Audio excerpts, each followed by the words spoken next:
Dünya miqyasında nadir səma hadisəsi qeydə alınıb. Sfera Az xəbər verir ki, bazar günü bu ilin ilk güclü günəş alışması X1.95 sinifli partlayış baş verib və yüklənmiş hissəciklərdən ibarət bulud yerə 24 saatdan da az müddətdə çatıb.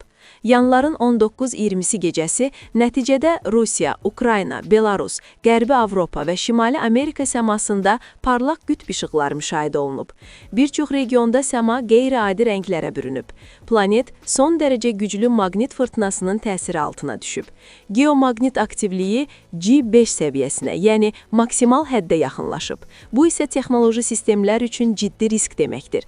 Dünyanın müxtəlif ölkələrindən rabitə problemləri barədə məlumatlar daxil olur. Xüsusilə radio siqnallarında, peyk navigasiyasında və maqnit sahəsindən asılı olan digər sistemlərdə nasazlıqlar qeydə alınıb.